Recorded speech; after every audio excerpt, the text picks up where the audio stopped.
বর্ষায় নাও, শুকনায় পাও, এইটাই উজান বাটির বাও। নেত্রকোনার খালিয়াজুড়ি হাওরের বুক চিরে বয়ে গেছে খরস্রোতা ধনু নদী। হাওরবাসীর জন্য এটি কখনো আশীর্বাদ, কখনো হয়ে দাঁড়ায় অভিশাপের কারণ।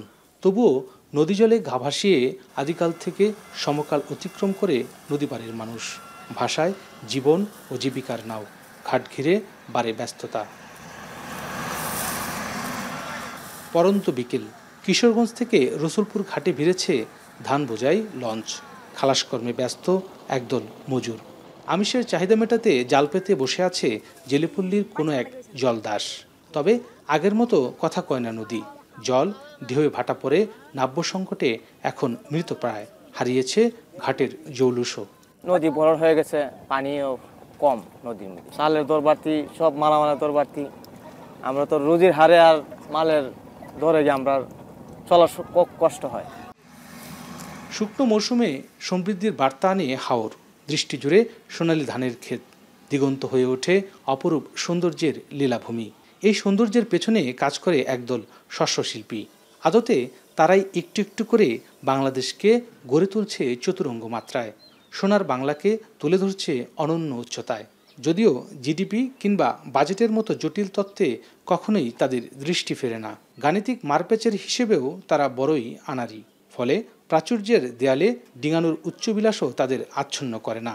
দিন শেষে মহাজনের টালিখাতায় সমান মাত্রায় লিপিবদ্ধ হয় ইজা, খরচ, জমা। সার বিষের দামটা যদি একটু কমতো, এখন দেখা যাচ্ছে সার বিষের দাম বাড়তেছে আর ধানের দাম তো এতটা বাড়তেছে না। সবকিছু পণ্যের দাম বাড়তেছে। বাজেট তো আমরা বুঝি না, আমরা বুঝুনের মধ্যে বুঝি সার বিষের দামটা কম থাকলে আমরা পয়সা করে খরচ কম লাগবে, তাহলে আমরা আর অনেক লাভবান।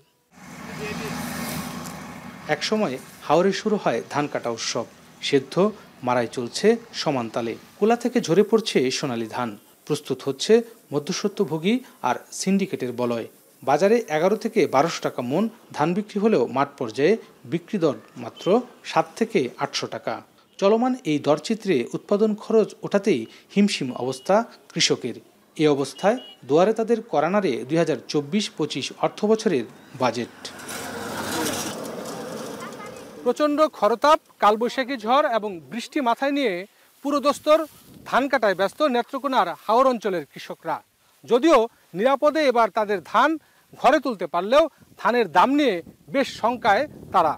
কৃষকরা বলছেন, বিগত বছরগুলোতে লাগামহীন কৃষি উপকরণের দাম বৃদ্ধি পাওয়ায় বেশ বিপাকে রয়েছেন কৃষকরা, কেননা তাদের উৎপাদন খরচ বেড়েছে কয়েক গুণ। ডিজেল, সার, রিপিট এগুলোর দাম প্রচুর। 10% জায়গায় ধান ফসল মারাইয়া খরচা করিয়া এগুলো আমাদের পোষায় না। একটা সারের বস্তা আগে 750 টাকা করে কিনছি, আর ওখানে 1500 টাকা বস্তা সার, বুঝছেন। একটা কামলা লইছে আগে 500 টাকা করে, 800। সে পরিশ্রম করি আমার মনে করেন যে পরিশ্রমের অর্ধেক দাম উঠে না। বাজারের দাম বেশি, তেলের দাম বেশি, পেঁয়াজের দাম বেশি, চাউলের দাম বেশি, গাড়ি ভাড়া বেশি। সরকারের কাছে দাবি হইলো যেমন তেলের দাম কমা লাগবো, চালের দাম কমা লাগবো, সারের দাম কমা লাগবো, তাহলে সে আমরা গৃহস্থিগিরি করতে পারবো। 25-30 বছর আগে আমাদের বাপদাদারা যেভাবে করে গেছিল ওই কৃষিটা কিন্তু এখন নাই। এখন কৃষির সাথে ব্রেনের সম্পর্ক, মেধার সম্পর্ক, শারীরিক পরিশ্রমের সম্পর্ক সবকিছু মিলাই কিন্তু এখন কৃষি। মাছ এখন সেইভাবে ধরা পড়ে না। তবে এটা ঠিক, হাওরে এখন কৃষিকার্য হচ্ছে। হাওরের মানুষের একদিক দিয়ে যেমন ক্ষতি হয়েছে, আর একদিক দিয়ে উন্নতির লক্ষণ দেখা যাচ্ছে। গত বছরে বাংলাদেশে চাল উৎপাদনের লক্ষ্যমাত্রা ছিল 3,77,00,000 টন। এর বিপরীতে চালের উৎপাদন ছিল 4,13,00,000 টন। এই ধারা অব্যাহত রাখার পাশাপাশি রপ্তানিযোগ্য কৃষি পণ্যের উৎপাদন বাড়ানোর কথা বলছেন সংশ্লিষ্ট কৃষি কর্মকর্তারা। শুধুমাত্র ধান চাল নয়, আমরা কিন্তু বিভিন্ন অন্য কিছু ক্রপ, যেমন আমাদের ফল, ফুল, সবজি, সব বিষয়। এবং আপনারা জেনে খুশি হবেন যে এখন বাংলাদেশ শুধু নিজের খাদ্য নিজে তৈরি করে না, পৃথিবীর অন্য দেশের জন্য খাদ্য যাতে রপ্তানি করা যায়, আমরা সেই অবস্থা দেখছি। প্রযুক্তি নির্ভর বাণিজ্যিকরণ এবং রপ্তানিকরণ সব বিষয়ে অন্যতমভাবে খেয়াল করেছে। আমরা 10 লক্ষ চাষিকে আমরা এটার প্রশিক্ষণে আওতায় আনব। হাওরে ধানের উৎপাদন বাড়লেও কমেছে মাছ। খালবিল শুকিয়ে যাওয়ার পাশাপাশি অপরিকল্পিত ফসল রক্ষাবাদ, নির্মাণ এবং নদীর নাব্য সংকটে ব্যাহত হচ্ছে মাছের উন্মুক্ত বিচরণ। দেশের মোট জিডিপির 2.41%, কৃষিজ জিডিপির 21.52% মৎস্য উপখাতের অবদান। তবে খাবারের দাম বাড়াসহ প্রাকৃতিক দুর্যোগে বিভিন্ন সময় লোকসানের মুখে পড়েন খামারিরা। এই অবস্থায় স্বল্প সুদে ব্যাংক ঋণ সহায়তা চান তারা। এগ্রিকালচার হিসেবে যেন আমরা একটু ব্যাংকের থেকে একটু সহায়তা পাই, যাতে আমরা এই প্রফিটটা একটু যাতে কম হারে দিতে হয়। হাওড়ে কিন্তু মাছের উৎপাদন কিছুটা কমছে, কিন্তু একুয়াকালচার আবার বাড়ছে। আমরা যে নেত্রকোনা যে 8,000 হেক্টর যে আমাদের মাছ চাষ হয় যেখানে পুকুরে, এখানে আবার মাছ উৎপাদন বাড়ছে। মানে 8,000 হেক্টরের মাছ উৎপাদন হচ্ছে 50%, আর বাকি 40,000 হেক্টর যে হাওড় সেখানে হচ্ছে 50%। ময়মনসিংহের ফুলবাড়িয়ার গরুর খামারি 3 সন্তানের জননী শামসুন নাহার।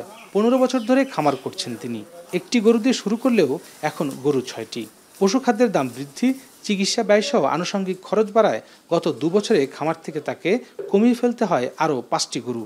দেশের ক্রমবর্ধমান প্রাণীজ আমিষের চাহিদা পূরণের লক্ষ্যে মাংস ও ডিম উৎপাদনে কাঙ্ক্ষিত লক্ষ্যমাত্রা অর্জনের কর্মপরিকল্পনা গ্রহণ করেছে প্রাণী সম্পদ অধিদপ্তর।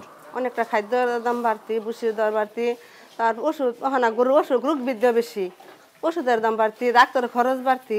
গত 1 বছর আগেও আমরা যে খাদ্য বানাইছি 35 থেকে 36 টাকা কেজি গরুরে খাওয়াইছি, এই খাদ্যটা এখন 55 থেকে 56 টাকা কেজি। খামারিরা সবসময় আমাদের সাথে আছেন, আমরাও তাদের সাথে আছি। তাদেরকে যে কোনো রোগ বালাইয়ের জন্য আমরা তাদেরকে সহযোগিতা করতেছি এবং আমাদের বিভিন্ন প্রকল্পের মাধ্যমেও তাদেরকে আমরা সহযোগিতা করতেছি।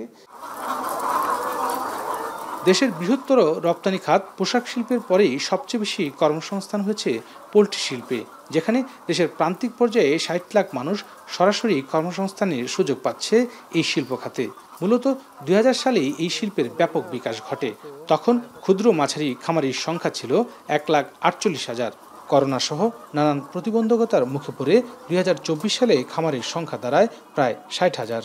খাবারের দাম বৃদ্ধি, বিদ্যুৎ বিল এবং অযৌক্তিক ডিমের দাম ওঠানামা করায় বেশ বিপাকে প্রান্তিক খামারিরা। শিল্পকে ঘুরে দাঁড়াতে দরকার আলাদা পোল্ট্রি উন্নয়ন বোর্ড গঠন, এমনটাই দাবি বিশেষজ্ঞদের। কৃষিপ্রধান উন্নত দেশগুলোতে কন্ট্রাক্ট ফার্মিং যখন কৃষক এবং প্রান্তিক খামারিদের জন্য আশীর্বাদ স্বরূপ, ঠিক সেই মুহূর্তে বাংলাদেশে এই কন্ট্রাক্ট ফার্মিং এখন গলার ফাঁস হয়ে দাঁড়িয়েছে খামারিদের জন্য। ডিম থেকে বাচ্চা উৎপাদন, বিপণন এবং বাজারজাতকরণ সমস্ত কিছুই নিয়ন্ত্রণ করছে কন্ট্রাক্ট ফার্মিংয়ের সাথে জড়িত বেশ কিছু জায়ান্ট কোম্পানি। এতে করে প্রান্তিক পর্যায়ে যারা খামারি রয়েছে তারা যেমন উৎপাদনের স্বাধীনতা হারাচ্ছে, অন্যদিকে চড়া মূল্য দিয়ে পণ্য ক্রয় করতে হচ্ছে সাধারণ ভোক্তাদের। বড় বড় আড়তদার আছে, ওরা যা নির্ধারিত দাম করে আমাদের তাই ব্যস্ত হয়। আমরা এই মূলত আসলে আমাদের এখন মুরগি পালন করে এই লজ যাইতেছে। কারেন্ট বিলটা যদি একটু কম থাকতো, খাদ্যের দামটা যদি কম থাকতো, তাইলে হয়তো আমরা একটু হইতো আর কি, মানে লাভবান হইতাম। আমরা যদি ধীরে ধীরে সঠিক পরিকল্পনা এবং সঠিক পলিসি যদি না নিই, তাহলে এই যে ক্ষুদ্র খামারি যে থাকবে না, সমাজের টিকে থাকবে না, এটি কিন্তু 70,000 খামারি শুধু নয়, এর সাথে আরও 70 লক্ষ মানুষ জড়িত। কৃষি অর্থনীতিবিদরা বলছেন, উৎপাদন বাড়াতে সরকার বাজেটে যে সহায়তা দিয়ে থাকে সেটি চলমান রাখতে হবে। সেই সাথে উৎপাদন বাড়ানোর পাশাপাশি বাজারজাতকরণেও সরকারকে ভূমিকা রাখতে হবে। একই সঙ্গে কৃষি এবং খাদ্যদ্রব্যের ক্ষেত্রে মুদ্রাস্ফীতি কমানোর তাগিদ এই অর্থনীতিবিদের। হাওর এলাকার কৃষিকে যেমন সহায়তা দিতে চাই, আবার যেখানে কোস্টাল এলাকা সেখানের কৃষিকেও আমাদের সহায়তা দিতে হবে। আমরা মনে করি যে আমাদের খাদ্যদ্রব্য নিশ্চিত হওয়া দরকার, যা উৎপাদন হলো আরও বেশি উৎপাদন করা দরকার এবং এটি যাতে ভোক্তা পর্যায়ে সঠিকভাবে পৌঁছতে পারে সেই বিষয়টিও সরকারকে খেয়াল রাখতে হবে। কৃষি সংশ্লিষ্টরা বলছেন, কৃষিকে লাভ ও সম্মানজনক পেশা হিসেবে প্রতিষ্ঠিত করতে উপকরণের দাম কমানো জরুরি। প্রয়োজনে দরকার ভর্তুকি। আধুনিক যন্ত্রের সহজলভ্যতা নিশ্চিত করতে 2024-25 অর্থ বাজেটে স্পষ্ট ঘোষণা এবং তার প্রতিফলন দেখতে চান প্রান্তিক পর্যায়ের কৃষক ও কৃষি অর্থনীতিবিদরা। ইমতিয়াজ আহমেদ, এখন, Mymensingh. Lily Yellow Face Wash. Lily, always be beautiful.